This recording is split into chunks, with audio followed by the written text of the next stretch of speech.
Hi, I'm James Mintert, Director of the Purdue Center for Commercial Agriculture, and joining me today are Greg and Jacob Rowland in Washington County, Indiana, to discuss the upcoming Purdue Farm Management Tour on July 11th at Rowland Farms. More information about the tour is available at purdue.edu/commercialag. Greg, let's kick this off by just getting a little bit of history for Rowland Farms and tell us a little bit about the background. I know your family transitioned initially up from Tennessee to Indiana, and then over time, things kind of transitioned, became more of a corn and soybean centered operation. And you and your wife, Jenny, started farming full time at what point in time? Yeah, in the mid to late 1930s, my dad and family moved up here from Tennessee looking for a little better life. We got married in 1987. I had always been farming, and she came from a farm too. But yeah, 1989 is when we took over the operation. Initially, you were a pretty conventional tillage, kind of a corn and soybean operation. You were concerned about soil productivity and soil health really in a pretty early time frame, maybe even before people started using the phrase soil health. And you've transitioned your farming operation from a conventional tillage operation to one that's really heavily focused on the use of cover crops to improve soil health and productivity. Tell us a little bit about that evolution, how you got started and how that evolved over time. Yeah, some of this ground was pretty rough. It needed a lot of attention. It needed lime, get the pH right. We did a lot of tillage, moldboard plowing back in the 70s. We seen the erosion, that come from all the tillage. So we got away from the moldboard plow and we would just disc ground. And then when the 7,000 conservation drill come out, that was really a big game changer because that equipment was a big step up in the ability to do the no-till. Then some new chemistries and stuff come along and it just really made sense. And then we kind of moved into doing some cover crop 12, 15 years ago. And we seen the benefit of that right away. We went through the struggles like everybody does of getting up cover crops on in time and getting some growth in the fall. It took us a while to get going, and then we have gotten to where we have a guy that concentrates on drilling cover crop for us as we harvest. We shortened up maturities on our corn and soybeans both. We try to plant soybeans as early as we can, like to have them in the ground by mid-April, and lets us get the cover crop planted there in September where we're going to go to corn. And that's let us use more legumes, focusing on trying to grow at least a portion of our nitrogen needs. So from there, we really stepped up and let our covers grow longer and planted into more biomass. There's definitely some challenges with that. The transition, moving to cover crops, was not a single jump. It's really been an evolution. You've Yes. continually modified the cover crops you're using, the timing on planting, the timing on when you terminate the crops, and even how you terminate the crops. Because one of the transitions you've Yes. made here the last couple of years is trying to move to a crimping operation as opposed to terminating with, for example, herbicides. Yes, absolutely. It's quite a detailed process and all the details really matter. And we're still learning. Every year's new, and me and Jacob's already done a lot of discussion on next year's planting season.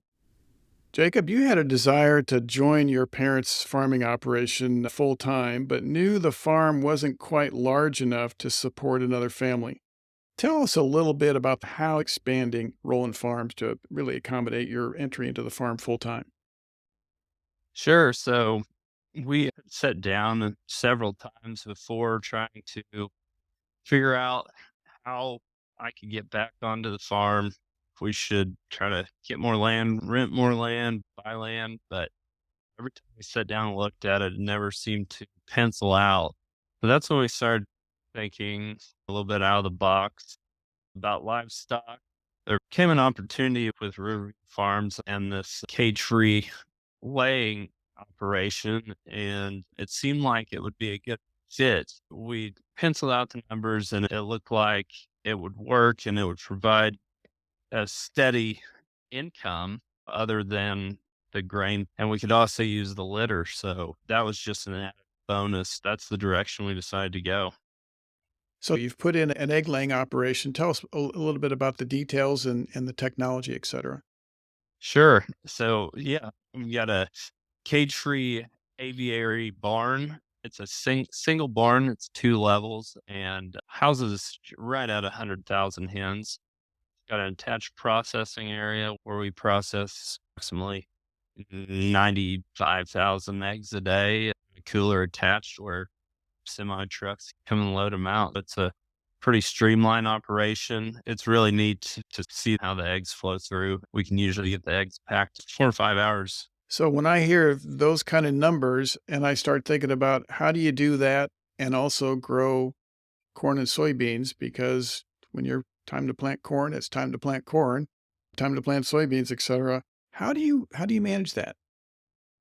Yeah, so you've got to have good help. So I I do have a full-time guy that helps me out. It is like milking cows. It's an everyday thing. So once you get into that rhythm and routine, you kind of know what's expected and know what you got to do every morning. But you know that's part of it. You got to get up early and get it done so you can get out to the field as soon as it dries off to get to planting or harvesting or whatever season it is. So that was really one of your considerations, was bringing in an enterprise that actually integrated with your existing family's cropping operation, right? I mean, that was a key point for you in terms of thinking about enterprises you might enter into, right? Absolutely. This enterprise definitely provided me a stable income where I wouldn't have to rely solely on grain farming to make it work. And plus, it doesn't take up a lot of crop acres. We're only taking up a couple acres of crop ground to put a barn like this in. Also, the incorporation of the manure is a key thing where we've been able to take that and really cut our costs on the grain farm. Yeah, so one of the things we'll talk about at the tour is the way you've gone about storing that manure to really enhance its productivity, make it a higher value fertilizer for the crops, and also minimize maybe concerns about how that manure is handled in the off season, right? Exactly. We've done a couple of things to maximize our usage of the manure. How the barn is set up, the manure goes directly out of the barn off of belts, which I run every day, and it's stored in an enclosed building. So it never goes outside until I'm ready to spread it. So I also invested in a manure spreader truck, a Myers bed put on that. We can haul straight out of the barn to the field and not have to dump it in the field. And the bed just does a nice, even job of spreading. And we feel like that there's value there compared to other methods of application. We can really dial the rate in and not over apply too. So that's something that we're looking at as well as far as environmentally. That sounds great. So, at the tour on July 11th, we'll discuss more of the challenges you faced and how you're able to overcome them in terms of joining the farm full time. So, thanks to Greg and Jacob Rowland for taking time to visit with me about the upcoming Purdue Farm Management Tour at Rowland Farms on July 11th in Washington County, Indiana. Thank you, and looking very much forward to it. And as a reminder, more information about the tour is available at purdue.edu/commercial ag. On behalf of the Purdue Center for Commercial Agriculture, I'm James Mintert. Thanks for listening.